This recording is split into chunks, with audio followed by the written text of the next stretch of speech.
Hail, hail, the Celts are here, and we're back for another episode of the Sorare CSC. It's a Tuesday. We're live across Facebook, YouTube, Twitter, all the interwebs out here, there, and everywhere. I'm Quinny, and joined again this week by McBride Ace. McBride, good to see you, my man. How you doing? Aye, good, man, good. Now, we're getting together on a Midsummer Tuesday, 4th of July, actually, Independence Day for some. I only noticed that a few hours ago myself. And we're off the back of what feels like a record transfer sale.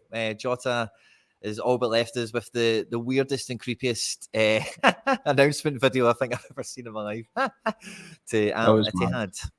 Yeah. That was mad. That was a mad one, wasn't it? I watched it and I thought, that's just a bit weird. But it just kind of feels weird, Jota not playing for Celtic as well. So there's definitely an element of it. It's just weird because what's happened the last 2 years as well. So aye, wee bit gutted about that, but there we go.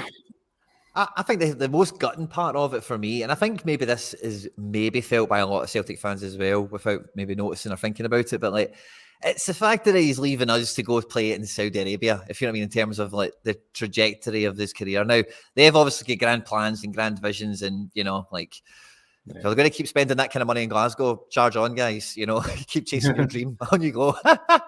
Get to the green side. Exactly. As long as they're spending their money over here, I'm not really too bothered in that sense. But it's, you know, a big part of the whole transfer model thing that we're trying to get into, for me, a big part of the missing link is us sending players to the top table and then they deliver. And then the next time we've got a guy coming through, that's what gives you the strength to be able to say, well, hold on a minute. Last time we sold a guy to Liverpool centre-back, he did this, you know, and we've all kind of bemoaned that in the past, that normally we sell to the middle of the chain before they go to the top, if you get me. So this still feels, even though it's a mega money move and he's made out like a bandit out of this, as of but it's got that kind of fly in the ointment on it, doesn't it? Yeah. I think the problem with football just now is there's a lot of clubs that really don't have any money. Like, if you look, even like clubs like Barcelona are a huge club and they always seem to be struggling with financial fair play and stuff as well. So the teams that really spend a lot of money are really like EPL teams.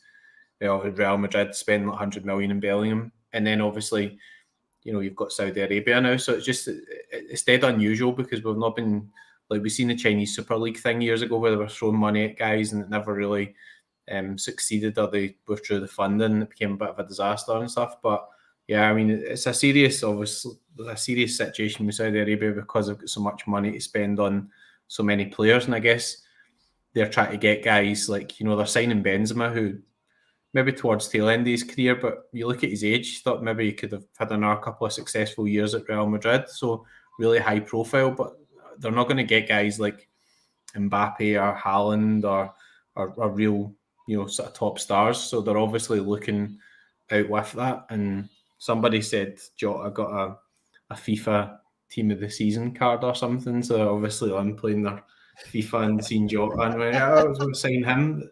You know, 25 million, get him signed. But yeah, I mean, it's crazy money. Like, it is a mad amount. If you think about it, Jota's getting 10 million a year after tax. There's no tax or whatever there. Celtic only paid 7 million for him, so he's now getting an annual salary that's higher than what Celtic even paid a year ago. So it's pretty mad, and you know, it is mad money, and we're not really in a position to be turning down that money, are we? We're not, like, I don't think really many football clubs are. If you go for huge amounts of money to some of the English Premier League clubs, some of them would maybe take big transfer fees as well, you know. So it is what it is, you know. It's a good amount of money and it leaves us in a good financial position to strengthen as well. So yeah, for sure. And you know, it's fun, these things. Obviously, I don't think football players are ever going to plead poverty, but again, a lot of people do kind of lose, you know, the reality of the numbers when you're a fan, you know, when you're on the outside looking in. But I guarantee you, Jota has never had £1 million. You know, I know he's a pro player and he gets paid good, but he's never had £1 million. And now, like you say there, listening to that, he's going to get 10 of them every year for this contract, which is, I don't know, 3 or 4 years long, probably, you know, maybe even 5. I don't know what it is. But Yeah, so mega money. It truly is incredible. When you compare it against the transfer fee as well, like you say, it is mind-boggling. It's great business for us, and on that kind of sentiment of what I was saying, I was thinking if we did sell him to Real Madrid for 25 million or Man United or something like that, I think it would be probably a lot more like, oh, the best big man, smash it up, and go do one for us kind of thing. But because it's over there, everyone's just kind of like, oh well, it's bank balance and thanks for coming, see you later, pal. Kind of vibes. That's it. Part of the model as well, as you said. Like I remember, was it De Ligt left Ajax and he went to Bayern Munich, and obviously that's different because Bayern Munich, big club and well run and European big club and all that sort of stuff. But when he left, like Ajax kind of had a bit of a party and it was like a celebration, like and all that type of stuff. So I'm not saying we should be celebrating, obviously, Jota going to Saudi Arabia because that's not like the same thing at all. But like the model obviously is working. We're signing guys who are a bit younger. We're signing guys who have resale value. If guys are smashing it and they're under contract, we're getting a big fee in for them. We've not got guys leaving on a free transfer and having to go and spend 6-7 million to replace them. We've got quite a good squad just now. We've managed to attract a good manager. If you leave some of the stuff in the past out it as well, we've attracted a top manager as well. So yeah, I mean, there's lots of stuff to be positive about as well. But it's just when you see him in those pictures with the guys and stuff like that, and he's sitting there with his big smiley face and stuff like that, I just think, I'm not going to say it on stream. I'm not going to swear. So you know what I think. Yeah, no, totally. But yeah, so like we wish him all the best. And like in that video as well, like I made a video on my own channel at 23,001 on YouTube, if anyone wants to catch it. And it was talking about like all this Saudi Arabia stuff, like, what is it they're really going for? And we know obviously next season we're going to have a revamped Champions League. There's going to be a bigger group stage and all the rest of it. But on top of that, there's also going to be about two different revamps coming, at least I think, of the Club World Cup. And all these guys are all just power play fighting for Premier League TV money and stuff like that, sort of thing. So I wouldn't be surprised if, in a season or so, we're getting the Club World Cup shoved down our throat as now being the most important thing in the planet, and all the mega sponsors. It's on all the TV everywhere. And Jota's going to be in it this year. I think that Ittihad won the Champions League last year, and that's why he says in the little creepy video, "Take over the world" or something, because they win the Club World Cup like the next year. Yeah, well, they won the league as well, didn't they? So Ronaldo went to Al Nassr and they came second, and Al Ittihad won the actual league as well. So yeah, I mean, it is an interesting one, I suppose, but it's just such a gulf in terms of money. And I guess now we know how other teams maybe in Scotland feel, where you've got a guy and all of a sudden if somebody goes in for 2 or 3 million to Aberdeen or Hibs or whatever, they're not really always in a position to turn it down, and they lose their best players and stuff. And we've got to be happy that it's 25 million and all these huge fees rather than losing our best players for 7 or 8 million pounds ourselves, So it's frustrating. And he's such a good player to watch. Gave us loads of big moments. He was obviously quite an intelligent young guy as well. He came across well. He kind of had the full package in terms of like the fans enjoying watching him. Scored goals against Rangers. I mean, what more could you ask for, really? But the goats. But I mean, I don't think we need to dwell on it. I mean, he's away now, obviously, and you've got that money to spend, so we've got to focus on the squad that we've got here and what Brendan wants to do with that. So. Yeah, for sure. And I think that is where we're all at very quickly with this is let's go spend those petrol dollars. Let's go and get us some wonder kids, because we were talking, coming into this transfer window, McBride, like we're going to have about 30 million and, we're going to do this, we're going to do that. Maybe we sell somebody. But this is definitely an unexpected windfall for the transfer committee, as it were. Now, I have been checked on this when I've been posting about it, but we do obviously need to cut Benfica in on this deal. They're on for a slice of the pie. So we need to give them their piece. But there should be plenty left over for Rodgers and the transfer department to maybe go up a level of calibre, because the Brendan Rodgers press conference that we were invited to, Celtic here, he was talking relentlessly about quality additions, And when I asked him the question about, the business keeping up, towards the back end of his response to me, he said something to the tune of sometimes the most important part of the transfer is like not signing guys, is telling people, no, they're not good enough is kind of the thing he said to me at the end. So it's good to hear that from him, that he's anyone that is coming in, it isn't just willy-nilly. And it might feel like that a little bit because Tillio and Home have been done so quickly, and it feels like one or two aren't too far behind. But he has emphasised only quality comes in, only top it, So they were right to work right away. And there's a lot of rumours and speculation that we might be getting a midfielder in the next day or two. Maybe the boy Fabian Rieder is quite close to signing. Not one I'm familiar with myself, but obviously been looking up on him the last few days. It looks quite good in terms of the sort of compilations, although we've went in compilations before and bought guys that have been rotten. I mean, obviously a frustrating thing is, although it's a big fee, then we're losing some quality from the squad as well. So I don't think we can really afford to let many others go over and above Jota, because you're losing the core of the quality that we've sort of had in the team as well. But I think now, I don't think we need numbers. I don't think we're light on numbers in any way. It's more a case of maybe if Rodgers lets some guys go, or we manage to get some guys out the door that are not really contributing, then you might want to replace them with somebody who's young that wants to come and prove themselves and part of the squad and all that type of stuff. Or even if guys don't want to stay, right? I mean, Giakoumakis didn't really want to stay. So if he was happy, then he would still have been here, I think. But he didn't. And, Anne just said, well, okay, you can go type thing. I'm not going to read that out on the screen. That's a good one. So we do need to focus on quality. And the thing with that is we need to spend that wisely as well, because we could go and buy somebody maybe from EPL levels or whatever that could be 10 million or 15 million. It's just kind of inflated. That's not actually like that good for that level. We've got to spend the money really from a point of view of making sure that it's somebody that in 1 or 2 years' time has a bit of resale value as well, or somebody that's just going to contribute quality to the club. So yeah, it's interesting, but we seem to have a strategy now. What you were saying earlier about strategy as well is that if you're selling for 25 million, even if you've got to give Benfica the 30% of the profit, if you're selling at that level, then you can buy guys at 10 million. You might even be able to push the boat out and buy guys at 12 or 13 million, but you're going to struggle to do that just based on the turnover that we've got. Albeit the Champions League obviously makes a big difference because it's guaranteed. You can just say, well, we know we can budget for that, But if we do sell guys for 25 to 30 million, we should then be able to go and spend 10 million plus on players. And that's when you start to make a difference, because you can get more quality in the incomings as well. Yeah, big time. And I think, some of the incomings that we have been rumoured to, they feel like they might be that next kind of tier up, that we might be pushing the boat out ever so slightly. The Reader guy, I just had a quick look on Sorare data. So again, for anyone catching the stream maybe for one of the first times, me and McBride play Sorare, which is a fantasy football game for lots of good fun stuff, money and tickets and all the other stuff in between. And all the scores go from 0 to 100. So really good football players score 100 on very good games. Doesn't happen very often for very many players. And obviously the lower scores are bad.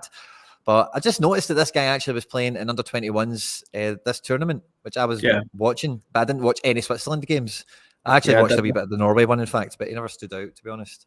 Caught the France game. The irony with the France game was France won 4-1, but it was one each, and Switzerland were quite well in the game type thing, He conceded a penalty, so that's probably not going to look that well on him. But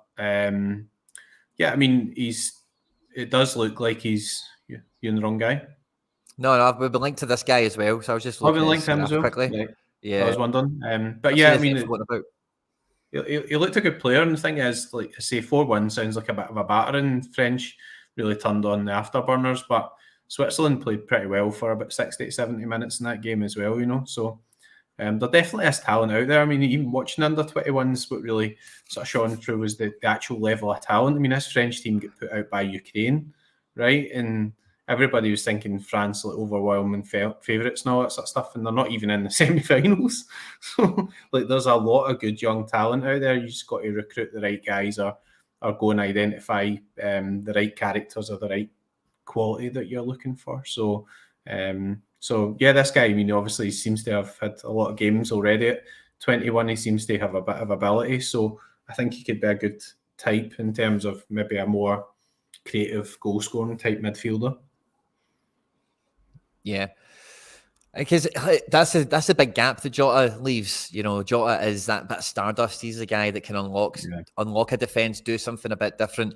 And you know, I was really excited to see Jota under Rodgers. Thinking about the heights that Sinclair hit for us domestically, certainly, I thought, wow, think about what Jota could do under Rodgers. That could be really special. Of course, we'll probably have some likely replacements that we can dream about just as much. But there is, now that Jota's gone, there is that gap in the team for a maverick, for a guy with a bit of magic, you know, that can do something and unlock. And the Reader guy, from what I've seen, he looks really capable of doing that kind of thing, but he doesn't. I don't know if he jumps out at me as the, you know, a definitive like playmaker, creative type where you always get something out of. Yeah. I don't know. Not seen enough of him, obviously. I don't think anyone has. James McMillan's asking about how you sign up for Sorare. If you want to, if on the broadcast today, if you check anywhere you're streaming it from on Facebook, in the description, there'll be some details there for you. Because one of the main players we were linked to right off the bat that I was mad excited about was Carlos Borges, the Man City under 23 prospect that has been around like these scouting circles for, you know, a good couple of years, like Twitter, all these like scouts, if you find them and follow them. I think he's Belgian or something, or I know he's got an African like heritage as well. But he broke all sorts of mad records for the B team, which doesn't sound incredible, but like for the age he is and for the, you know, the level of output he did do, goals to game is almost 2. You know, it's like 35 goals against 22 games or something incredible like that, with a bunch of assists on top. Yeah, it's something mad. It's just mind-boggling. And when you compare previous Man City players, like guys like Foden and some other guys that have made it into the first team over the years, like those numbers aren't light years ahead of anyone, you know, if you've got to use any sort of comparables. So that's one that could be really exciting, because Jota, like you said, we only got him for 7 million. This guy, I think if we're going to be buying him permanent, don't know if that's on the table, but he would be at least double that. Yeah, I think the link with the City group, obviously sometimes people refer to it and they talk about the Lowell thing and stuff, but having a link to the City group's a good thing, obviously. I mean, even if you're getting guys like Telio who maybe were playing at Melbourne and they want to introduce them into Europe, you know, that's not a bad thing, I don't think. Man City or some of the other teams obviously have now obviously twigged that with financial fair play, you've got to have player sales to add to your income. Otherwise, you can't spend what you want to spend, really. So, you know, they do generate a lot of money. Like James Trafford's going to Burnley for 19 million, England under 21 goalkeeper. The guy's not played a game for Man City. He was on loan at Bolton, bang, they're getting 19 million. So that's 19 million they can add into the pot for buying other guys. So if guys like Borges or whatever, you might think, well, that guy's destined for the first team, but they might be quite happy just to sell him for 15 million or whatever. You know, you just don't know. They might be happy to turn the guy over to help with financial fair play or whatever. So, you know, that's the kind of avenue we should be looking down. We need to get the guys who are going to be the next stars. We can't get the big stars or whatever just now, but we can, like with this budget, I think, go and sign guys who we can see that should be not proven quality, but like higher quality than the way we've been shopping in the past, or projects as they used to describe them. This guy's a project, 2 million, doing the pan. Yeah. The last project that went down the pan was a goalkeeper by the name of Hologram Hands Barkas, and he's now had contract rescinded. The last reports, I think me and you were chatting about it, if somebody was telling me yesterday, he's maybe going to Turkey.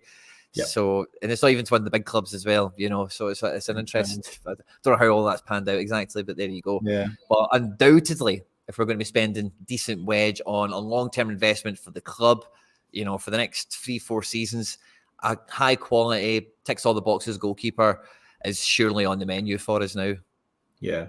I mean, I was quite shocked seeing like Livakovic getting linked, and then they were talking about €7 million. I mean, that's doable for Celtic. Now, whether or not we could attract him if there's interest from like the likes of Spain, etc., then that's another thing. He's 28, Croatia goalkeeper, played well at the World Cup.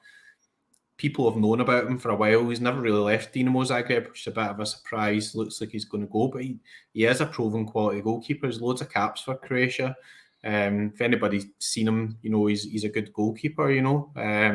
So certainly somebody like that is within our reach in terms of buying somebody. We were having a chat about whether we would buy somebody a bit sort of younger, etc. as well, and there's guys out there like guy who stood out a wee bit for Israel in the under-21s, the lad Peretz, so he doesn't have Sorare cards, but he saved a penalty and he's quite highly rated in Israel. And again, obviously we've went there and got Abada, and Oscar Glocks went to Salzburg and stuff like that as well. So, this guy probably won't have many SO5 scores because he's just playing for the under-21s, but he's been really good for the under-21s. So that's great. No reason why you couldn't buy somebody like that. And if it was my complete out-and-out fantasy one, I'd love was just to go and buy Trubin. I'd love us to spend money on Trubin. Because, well, listen, why couldn't we, by the way? Because I thought he was going to go to Benfica, but I don't think that's going to happen anymore. Now, Trubin, if anyone has never heard of this guy, he played against us, obviously, for Shakhtar. You might remember him. A bit of a wall. Cool as a cucumber, by the way. He's only 21. He's already kept a clean sheet at the Bernabeu. He's kept a clean sheet at the San Siro. Did he get a clean sheet at Parkhead, actually? I don't even remember. But he's some goalkeeper. Was it? Yeah. Some of these results now just all mailed into me, to be honest with you. Yeah, we had one each at home. He's plays for Ukraine. Plays for Ukraine under-21s. Obviously, just dropped down. He's been playing the Champions League. He's won stuff with Shakhtar. They've signed our goalkeeper as well, I think, preparing for him going. Now, obviously, there was links, things like Spurs and all that type of stuff, but a lot of these gaps are being filled now, if you know what I mean. So what if he's 15 million euro? It's a guy you can sign and you give him the showcase, big club, big club. You know what I mean? The Shakhtar obviously playing Champions League, but he would have resale value as a young goalkeeper, So I'd rather see us pushing the boat out and doing something like that, to be honest. But that's just my sort of fantasy football head taking over and all that. Out of contract next summer, buyers. The strength is with the buyer, the strength is with the market. And like you say, Tottenham won't be getting a goalkeeper anymore. And there's one or two other clubs like Brighton have picked up Verbruggen, Brentford have picked up Flecken. There's a lot of those pieces that have moved around, and a lot of other clubs are obviously very settled with their goalkeepers. Neuers and Magnans and whoever else knocking around. Inter Milan might need a goalkeeper if Man United pick up Onana. But other than that, it's us, really, isn't it? We're the biggest team after that, probably. Should be on our radar as well, because we've been playing against Shakhtar, and obviously we're talking about goalkeepers just now, but they've got lots of impressive players. I mean, the lad Sudikov that plays in midfield scored 4 goals in the under-21 tournament. Now, he's a few penalties, but scored against France as well, and he looks like a cracking player as well, So there's no reason why we shouldn't really be targeting guys like this, because, if we were to act like a Champions League team, then when we've got money, we go and buy guys who are Champions League quality. I've seen somebody mention Kelleher there. I absolutely love Kelleher as well. I think he would be brilliant. I think the problem is Liverpool don't really want to let him go, and because of that, the price tag they're talking about is 20 to 30 million. So I think he would just be out of our range from a financial point of view. But if we could get him for like 15 million again, 24 years old, played for Liverpool in all the cup games, didn't really look out of place. Why not, David De Gea. I think he's going to Saudi Arabia for £10 million a week or something, so maybe not. Yeah. Another one's Angus Gunn. I'm not really Angus Gunn's okay. I want somebody that's a bit more, I don't know, like even Kelleher. I'm not even that, I wouldn't be that made up about that move, to be honest with you. I've not seen enough of him. Maybe he's great, but he played for Ireland, and he's played for Liverpool as cover, but played in cup competitions and looked pretty good. So you can see, obviously, he's good. Liverpool don't want to let him go as well, which is a sure sign. Obviously, he's a pretty good player because they want him to stay, but he's wanting to play. So that would be an interesting one, I think. But Jay, give Joe 4 more years. Yeah, I'll just get him shipped off to the MLS or whatever. That'll work as well. We do have Siegrist in reserve. Is there anyone else in even the league? Is there anyone that we would be looking? Is there maybe an answer from within? We have heard, like, this is kind of what I was going to get to, but it's came into the comment section. I'm seeing links with Fraser Foster going around, and like, come on, like, I hope to God that doesn't happen. Like, they cannot bring him back for. Will that be a 4th time or a 3rd time?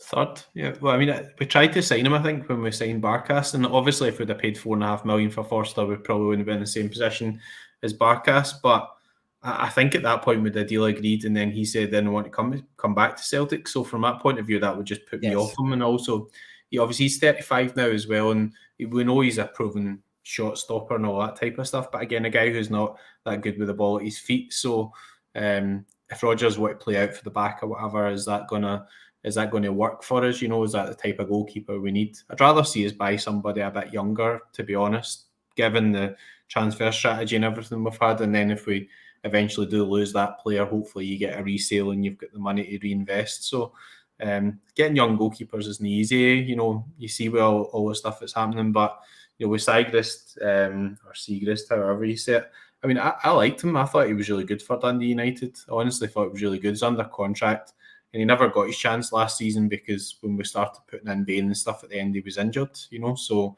I think people take that as if he was out of favour, but the guy was injured, right? So if you're injured, you're injured. Livakovic would be surefire quality signing within our transfer budget as well. Yeah, it feels like it would be the perfect kind of signing to make in that sense. You know, it's good value for money for the board.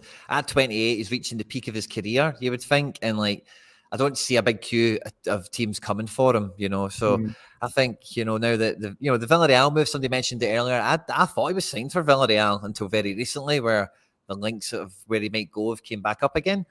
But so, yeah, I think it would be a relative no-brainer for us to go after. Somebody also mentioned Jamie Vardy. We've had Kelleher in this kind of discussion as well. You know, I hope that we're kind of going away from shopping bottom-end Premier League, like Rob Holding, you know, these kind of guys. Like, I don't really want any more of these, like, bloody John Joe Kennys and whatever else that have went through the club over the last couple of years. Like, some of them are all right. Like, Aaron Moy, I don't think you'd put... Maybe you would put him in that category, I suppose. But, you know, he was pretty good for the short period he was with us. But overall, these moves, I'm never really a big fan of them. And I hope that Shane Duffy, Scott Sinclair's obviously a great win, you know, for that kind of profile, as it were. I think that was a special circumstance, Rodgers having worked with him when he was a youth player, you know. But there's very little resale value on the back end of these things, you know. Think about like Hooper and Wilson and some of these other guys we've had over the years that were actually like great for us and were like great Celtic players, but then when we sold them, they went to the Championship for like $500,000 or something or, you know, stupid stuff like that. Like, and that doesn't help the club move forward. So I kind of hope that, you know, some of these guys, I hope we're looking further afield. I hope we're trying to push the boat out and get somebody else in there. A lot of good shouts for goalkeeper. Gavin Bazunu is another one. I like the fact that he's played tons of minutes, but from what I've seen of him in the Premier League, which was mainly gaff reels, I don't know if I would be jumping up and down to bring him in for a Champions League group stage, if you get me, you know. So looks like a great keeper. I'm sure he's got great potential and all the rest of it. But like we spoke about before, McBride, there's different types of goalkeepers, like Livakovic or Livakovic or whatever we want to call him, and Trubin. When you watch them, you know they are ultimately great shot stoppers. They dive fantastically. They've got great reflexes. They're very strong. They're not shy. They'll come and grab things out the air. Really, you know, commanding goalkeepers of their area, if you get me. And some other goalkeepers like are a bit more like agile and reflex reliant, and you know, and nowadays maybe play a wee bit more at the feet sort of thing. And I think like Livakovic, you know, Trubin, even Fraser Foster, if you think about, you know, Fraser Foster for me is probably the best goalkeeper we've had, or definitely the best goalkeeper since Boric, undoubtedly, but probably, you know, on paper, like neutrally, probably the best keeper I've seen us kind of have over the last, like, let's say 25 years or so. And the great things about him is that he was just huge. He would save anything. He would just cover the frame. He was big. He was brave. He'd catch anything out the air.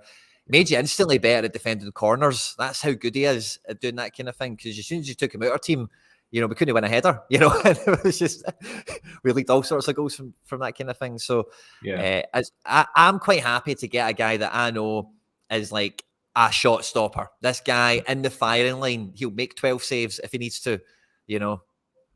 Yeah, somebody with a bit of presence. I mean, the problem with Bazunu is Bazunu will be a great goalkeeper, but obviously he's quite young. He's got some experience. EPL, he's played for Ireland, but he's not a big imposing guy or whatever. And I don't mean that from the wrong point of view, but like obviously when you're coming to play for Celtic, one, you've got to concentrate because you'll have long periods of the game where you just not do anything.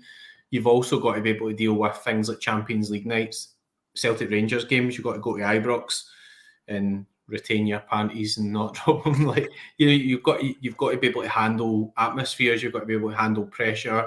You've got to win every game. So, that's where it becomes a bit more difficult. So if you do get a young goalkeeper, it's really important to get somebody that's played for a couple of seasons, and Bizunu or whatever, or even guys like Mesley or whatever at Leeds. The problem is they're young goalkeepers who have just been dropped, and undoubtedly they're talented, but they won't have high confidence levels or whatever to go into a move, and there's those types of difficulties. But we've highlighted a few. Obviously, you've got guys like, you could go and sign a guy like Nick Ollich. I mentioned them before. He'd done really well for Sparta Rotterdam, come up from NAC to Sparta, had a great season, within the team of the season for Eredivisie, puts up some really good scores, makes lots of saves, quite a big imposing type guy, so somebody like that would probably be a good shout as well, because he's a good age for a goalkeeper. But I mean, I don't think Hart had a sort of poor end to the season, I think, but I don't think it's a position where we're absolutely desperate. But we've got one eye on, obviously, that Joe Hart may well not stay beyond the end of next year, and he's aging as well. So it really is a position we've got to kind of look to fulfill towards next season, or we just go with what we've got and sign somebody for next season. But it'd be better if we get somebody in that we want just now to bed them in a bit. Yeah, sooner the better as well. We've had the training footage come out. I was going to try and line the clip up to put it on screen, but I've lost the tab and I'm not going to go digging for it. But there's a little training video that's out on Celtic Twitter. It came out I'm going to say about an hour ago or something. And there's a great sequence. So basically, it's Rodgers' first day of training. So yesterday, Monday, today's Tuesday. So I think we're going to start to see the wheels move now quite quickly. But when you watch the training video, there's a wee sequence. I think it's about 3 minutes the way in, and you see him talking. The whole thing's about John Kennedy, obviously staying at the club, and he's like talking about coming back for pre-season or whatever. But there's a lovely wee sequence, and it's like Rodgers and Kennedy, and they're standing watching training, and Rodgers is giving it all the, he's talking about the tactics of the team and what he's thinking about with some players. And the wee sequence goes on for about 10 seconds, and I was just like, "Oh, I'd love to be standing right next to them and listening to what they're talking about." Yeah, because we've got such an exciting squad, and a lot of the players, like you say, Thiago Home, Reader, some of these guys, we don't really know that much about them. Never mind what the manager might even sculpt them into, because you might even get a good tell on what some of these guys are like, where we're getting them from. But like we've seen with so many players, if you do kick on here and you do level up, some people can smash your expectations in that sense. Yeah, he was quite good at sort of developing players when he was here the last time. And the problem was at the end, they end up a team with Jeremy Toljan and guys like that, and just guys that had really limited ability, like with it, for want of a better word. But if we give him like the budget, we give him good players, I think he will do well with them. He's obviously guys like James Forrest. He was somebody Celtic fans weren't really that happy about or whatever, and he did pretty well under Brendan Rodgers. So whatever he did with him, he did manage to improve him as a player. So it'll be quite exciting to see him coming in and working with guys like Alistair Johnson, Hatate, hopefully, Matt O'Reilly, good young players, guys that obviously he can coach and work with, and work his magic, because he is a good manager. Obviously, we've talked a lot about all the other stuff, but he's got a proven track record. So yeah, and we've got the money to spend. So if he sees an area of the squad and he says, I want to improve this area, I want to improve that area, then it's his choice now. But with the exception of Jota going, we've still got the right core of a team that's won the treble, that's done really, really well last season. The only blot in the copybook the last 2 seasons have been the European performances, really. But that's what we're aiming to improve. That's why we've got to commit to quality in whatever way we spend the money. Big time. And it feels like, so we've got Kyogo signed on now up till 2027. I seen a post, I can't remember who it was to credit them, I'm really sorry, but they said he's staying for 6 in a row, which I thought was a great great first shot into getting that patter back out there, But Kyogo is staying king. He will be the main striker for us, no two ways about it. And I think with I think that dynamic isn't really going to change. And Kyogo last season, I've seen people on Twitter maybe or somewhere almost discrediting his goal scoring record, it's not really that different to Edwards numbers or Dembele or Griffiths or even, whatever guys. But like Kyogo is top shelf. He's not like these other guys that we're talking about. For the majority of them, their better form was in their early 20s when they were at the club, and also they've moved away from us since then. This guy is at the peak of his powers, and he's now just committed to the next 4 years at being at the club, So let's say realistically he imagines being here for 2 or 3 of that. The next 2 seasons, like, that we're going to get some player out of Kyogo who's fully bought in and fully knuckled into this Brendan Rodgers era. And with Jota going, like we're kind of discussing, I suppose, in a roundabout way, there's a huge pillar in our attack now to build the pieces around. How would this guy work with Kyogo? How would that pan out together? Will they complement each other? Because again, Rodgers in his last time, it was like Paddy Roberts is on loan. When's Dembele's going? Are we keeping Edward permanent? Oh, we have. And it was always like one's going in, one's coming out. Whereas now it feels a bit more like we know he's here, locked in now, key part. Yeah, the other thing you don't see there is that he scored in all the big games as well. He scored at Ibrox. He scored multiple goals in finals. He turns up for big games too. He turns up for semi-finals and turns up for finals. He didn't score a lot, but the only Champions League wise, obviously, we let ourselves down a wee bit in terms of like the kind of expected goals or what you might have expected us to do there based on how we played. But in all the big domestic games, he's always performed, and that's a quality you can't teach a lot of players as well. You might get guys come in that are really, really good. They just don't really play well in the big games and don't handle the pressure that well. And, and the fans love Kyogo as well. I mean, he's like, he works hard, such a likeable guy.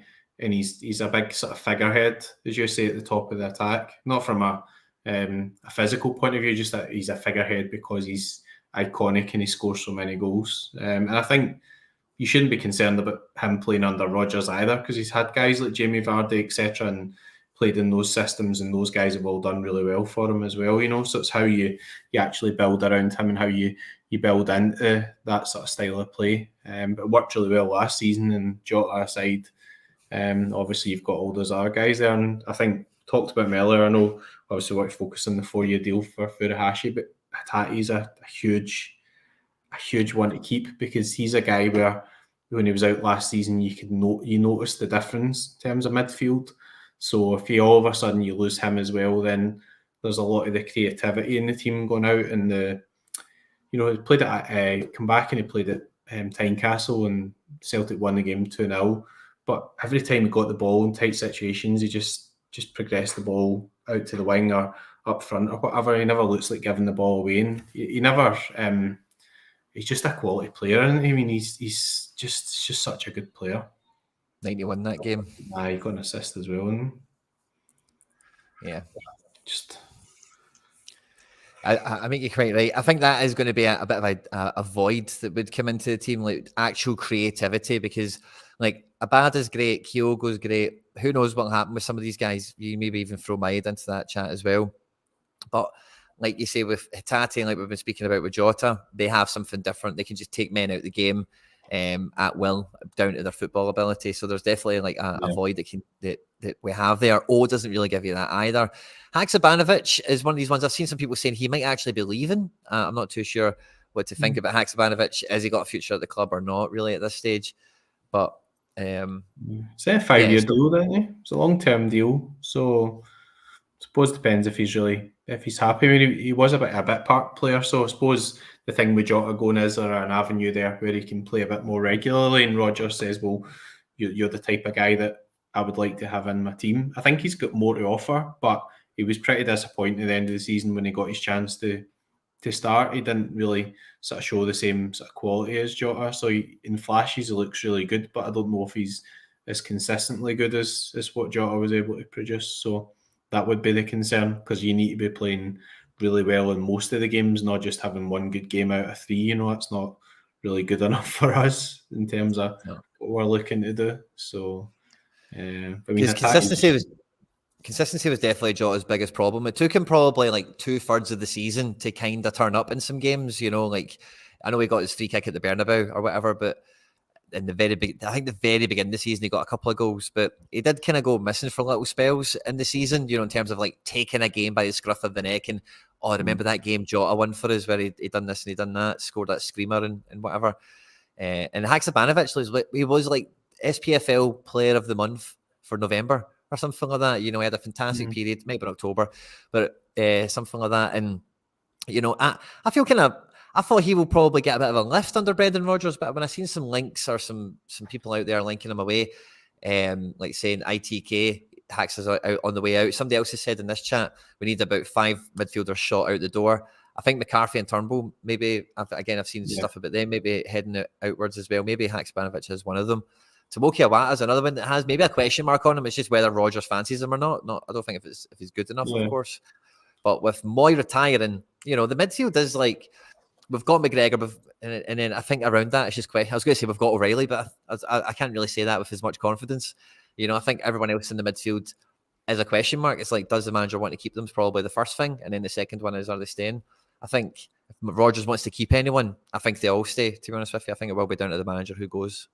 Yeah, I mean, and how much the money is. Like, if somebody come in just now and says they're 30 million for Matt O'Reilly, well, Celtic would probably be pretty daft to turn that down. Like, considering there are a lot of clubs that don't really have money just now, right? So you look at the spending in EPL and the spending in Saudi Arabia, and you think there's loads of money in football, but there's loads and loads of clubs that are really struggling for money, that don't have any money, or struggling to meet commitments or big salaries that they've given out over previous seasons or whatever. So, if we did get offered that type of money, then fair, but there's lots of good young talented players there. I'll be surprised if Haksabanovic goes, but then I was surprised that Jota went. So, if he doesn't have a future there, then fair enough. But with Moy out, and if you could get rid of the likes of James McCarthy, etc., then there's positions that are in the squad there for either good young players or just to add to the quality. Just why not bring in somebody that's going to give Hatate and McGregor some position and some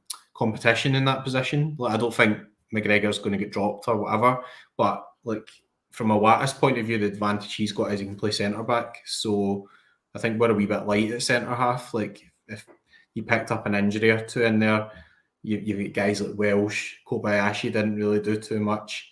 Morris Gents was there and moved on. So I could really see us signing a good young centre half, maybe one that's left footed would be a good addition. And then you've got Awata, etc., who can just come in and do a bit of cover in there if that's the way you want to play. Or maybe Rodgers wants to play free at the back. I don't know what he's got to obviously lay out this sort of style of play and all that type of stuff based on the personnel. So you could see that. And some of the stuff's mad. Like Jacinta goes, and fine well the next rumour's going to be that Starfelt's going because she's gone. It's just newspaper talk, and you don't know what you believe with a lot of this stuff. So until it actually happens, until guys go through the door or guys are confirmed at other clubs, sometimes you've got to take some of this stuff with a pinch of salt. But hopefully now after the Kyogo news, then we're talking about incomings more than talking about who's going, unless it's really somebody obviously we're not that bothered about keeping. So yeah.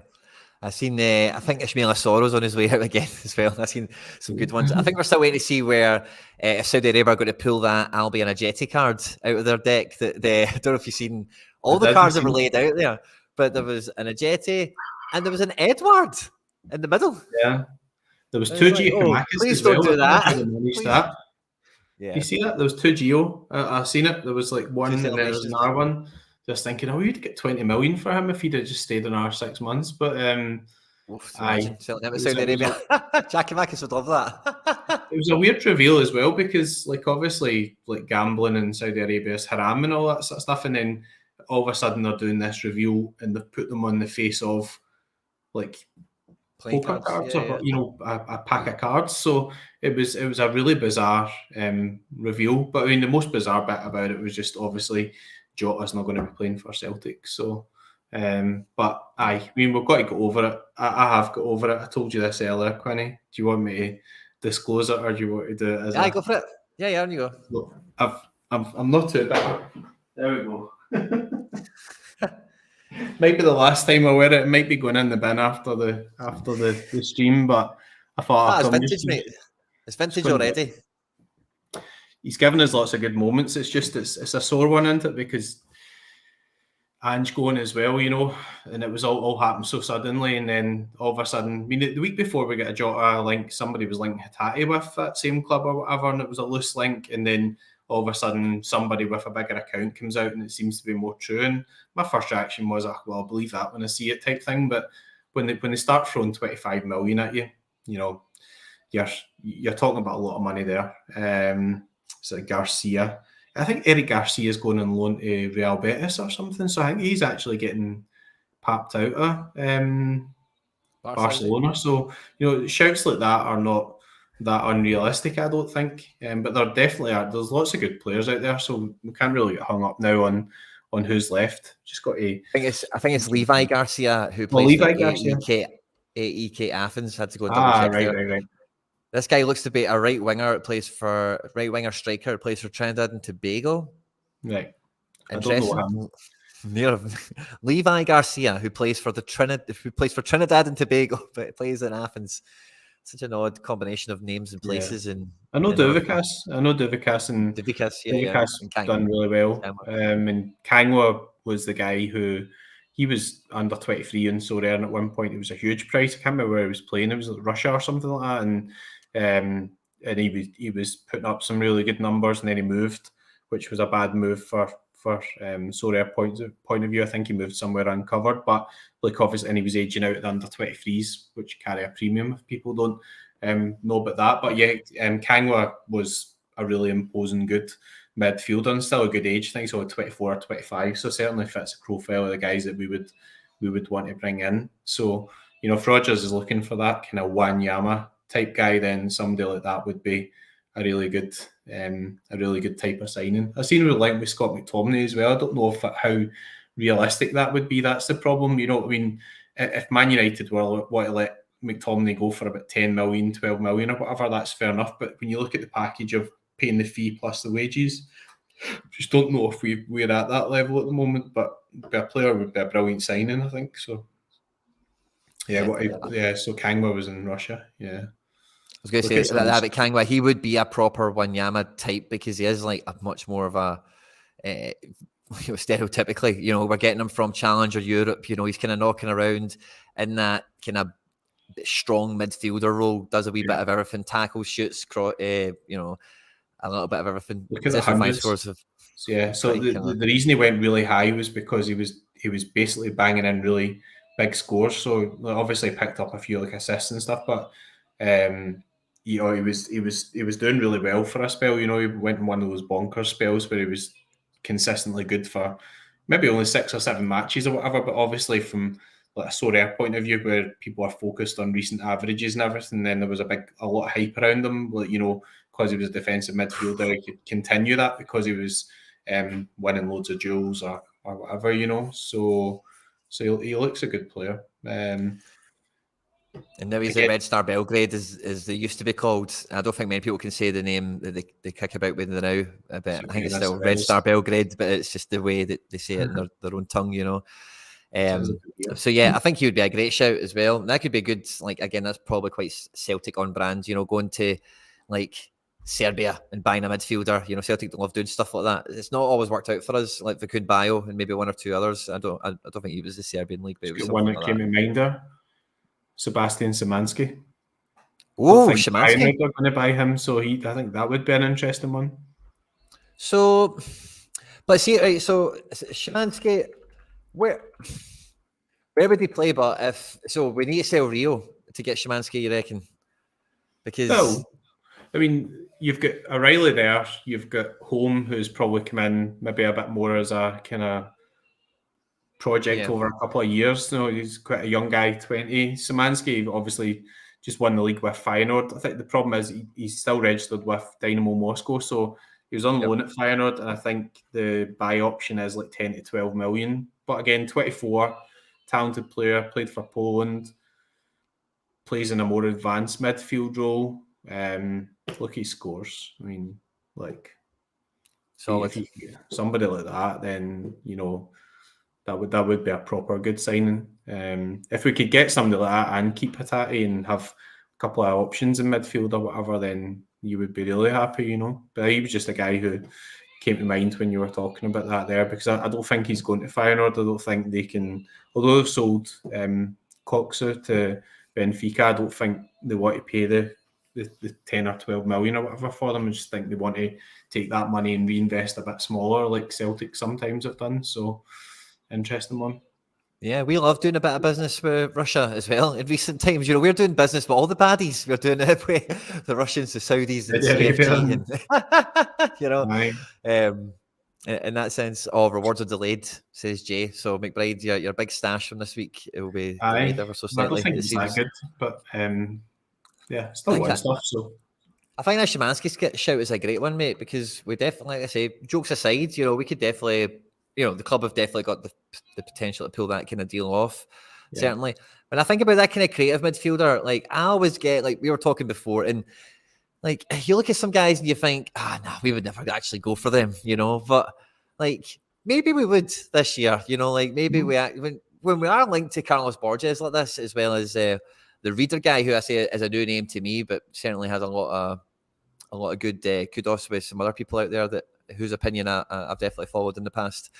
But because in that creative spot, there is no maybe, guys. You see a guy and you're like, oh yeah, he's got it. He's actually really good, and it's obvious to everyone that watches them, even the clubs that actually own them already. So no one's a mug in that sense. It's hard to get really good players at a kind of competitive prices. I feel like there's a great shout here, by the way, and I was wanting to, this is one I was wanting to maybe bring up at one point, but Xavi Simons has got the buyback clause with PSG is like 5 million or something stupid like that, or whatever. Like you mentioned earlier with FFP, I wouldn't be surprised if they maybe try to do some sort of bidding war on him, because I think PSV are bulking on their buy-in clause for him. I don't think it's a cheap one.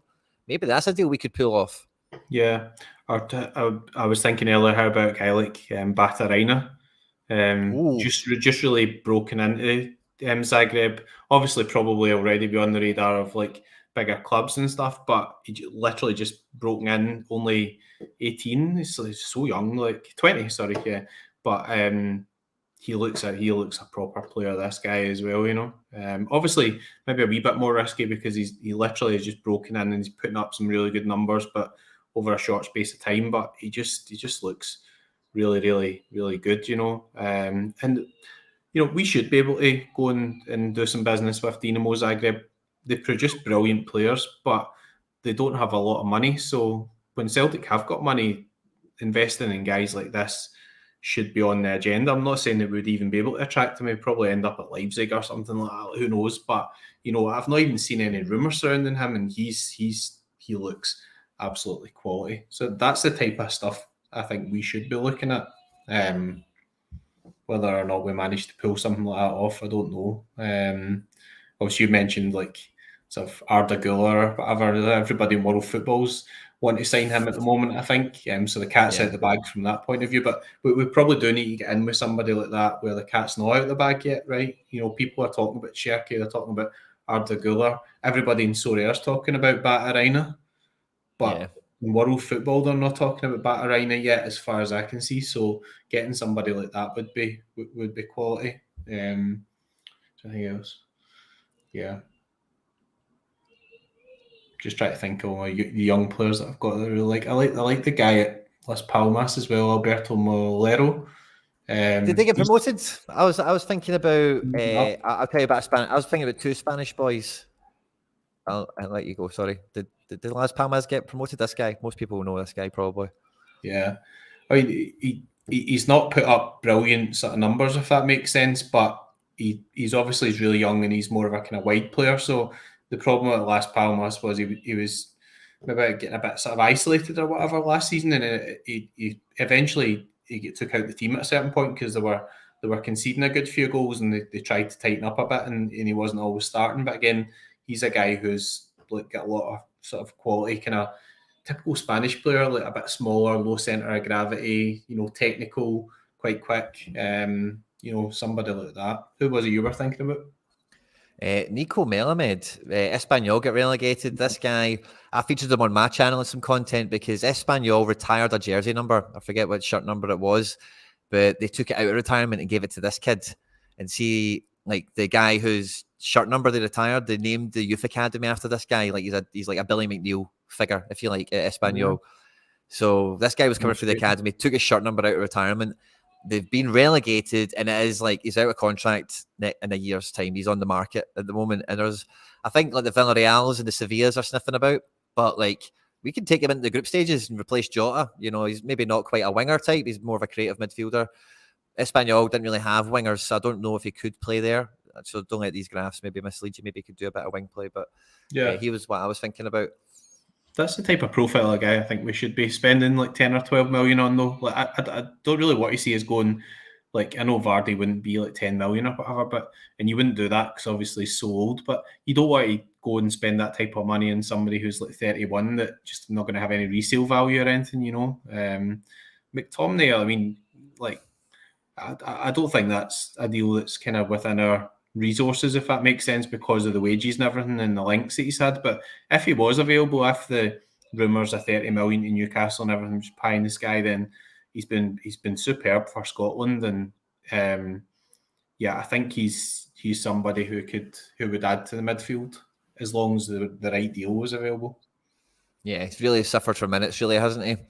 Aye. And he definitely gives you that solid defensive midfielder. And I think a McTominay signing could be what maybe we all kidded ourselves on that James McCarthy could have been, or even in a bygone era, what Roy Keane could have been. Like a defensive midfielder that you can build the midfield around for a couple of years. At 26, it's not. If we did sign McTominay, if it wasn't a loan, if it was a purchase, it's easy to imagine that we hold him until he's 28, at least before maybe we sell him back to the Premier League or something, if that move ever came around again. Yeah. And if that didn't come around again, because let's be honest, from what I've seen of him, he's definitely a quality elite player, but he doesn't seem like the sort of player that elite, even bigger teams than Man United are going to run around and make sure they buy. Because there's always younger kids that are cheaper somewhere else. Anyway, wouldn't be surprised if you sign a Scott McTominay and you get 6 years out of him or something, like you get him to 32 or something like that. A guy of his caliber in that centre defensive midfield next to McGregor for the next half decade or so could be tight. Like in a good way. Yeah. I mean, I would like to see us sign him if there's a deal on the table and we can afford him. I wouldn't like to see us go absolutely bonkers on him. Like, I'd rather see we went a bit bonkers and bought somebody like Reader or whatever, like somebody that's younger with proven quality, because then in a year or two's time or whatever, when you have to regenerate the team a wee bit, you can sell that guy on for 20, 25 million and the funds are available to buy again. So it's just about thinking about the overall strategy.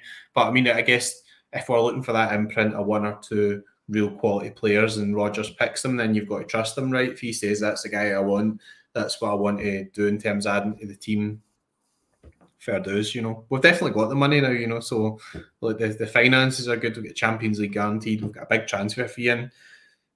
We don't really need to be taking any other transfer fees unless we choose to. So let's just park everybody else there and get rid of the kind of squad player type guys. Maybe like Turnbull. I like Turnbull. I do like him. I think he does certain things, but I just don't know whether he's going to get back into the team now. And if you could get maybe a couple of million for him or whatever, would you let him go? I don't know. It's up to Rodgers, obviously. So. Getting Iniesta into the coaching team, says Pat and Martin. And San Frecce Celtic, or is it San Fran Celtic? I'm not too sure.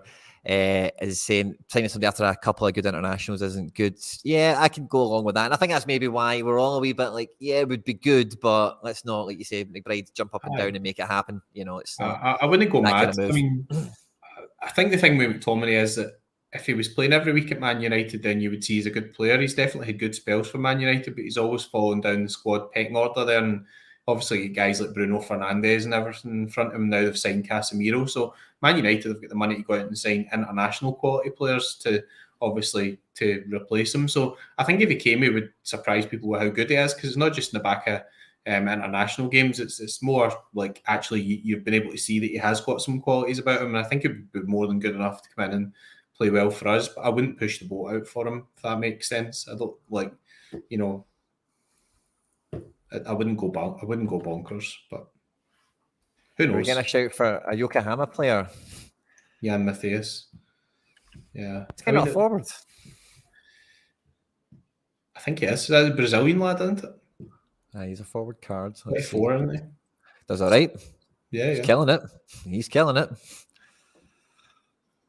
Yeah, he's doing not bad. Just proves the point, though. I mean, there are players out there, right? So the players are there. Even we were talking in one of the previous shows about the guys maybe in 24. League Two in France, or guys like that.